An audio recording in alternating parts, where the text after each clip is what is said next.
Hello everyone, welcome to Chesspedia. The previous two lectures were very critical to understand the king position with respect to pawns in winning such endgames. Here also we have to differentiate between a concept of forced mate as well as a mate where black makes blunder. So here we assume black does not make a blunder, but we will see the scenario.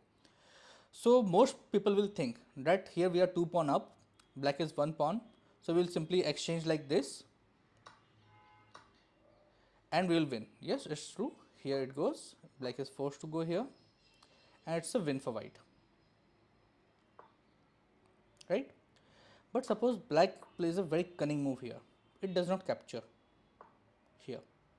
So now what choice white have? It can either capture, it can go give and check, and it can move its king, right? We will take one by one. Capture, white black recaptures. Now it has to white has to protect its pawn. White will come here. Black will simply go back. White will come in front. Now black maintains the position. We know it's a stalemate scenario, and it's a stalemate again. So it also didn't work out. Suppose third scenario, white does not capture. White gives check. Then black will be pretty smart and will move here. It will not go to this square, otherwise it's a game over for black, because then it next move white will queen and checkmate. So it will come to this position. Now black has no position to move, you can see. So white has to give its position to move, otherwise it will be stalemate, and white has to move. So it will move here. Black will simply come here, a position. Now it cannot queen because then black will capture if queen happens.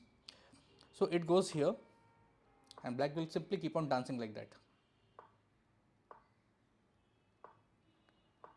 And by mistake white plays this, it's a stalemate.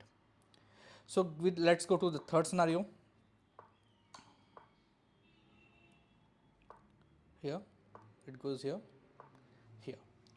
Now white won't go here because it's a checkmate then, okay? Because if it goes here, black will simply move up and then give checkmate in the next move, okay? Or it will capture also, no issues.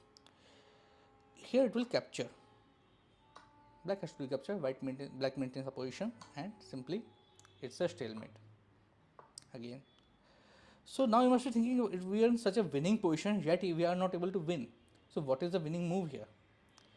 So the trick is that this square is something we want black king to be.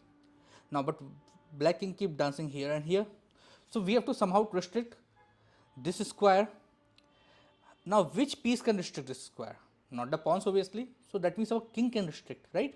So the trick is, whatever white plays here, black will probably move into this square, G square, right? So we have to play a wasting move kind of thing, a tactical wasting move. So pause the video and find the solution. Welcome back.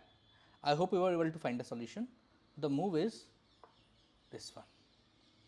Now black cannot go here, here and here. It is forced to move here, right? Now white will move this king here. So this square is gone now. So black will be forced to move here. Now we play this move. Now whatever black does, it is a losing proposition. Suppose it captures, no issue, we will capture.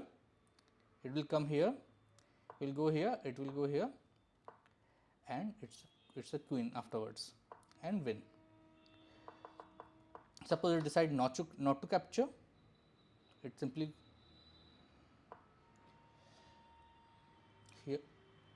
here black decides not to capture, it come here, no issues, check here, and this is checkmate. So understand, a simple wasting move, a waiting move with a critical scenario in mind, that we have to stop a particular square for black to come and we win this game. Otherwise all scenario it's a stalemate and draw from such a winning position. So I hope you understand this concept of capturing or targeting a particular square to restrict the enemy movement and pushing it towards a particular square for giving him mate. So hope this example is clear to you all. Thank you.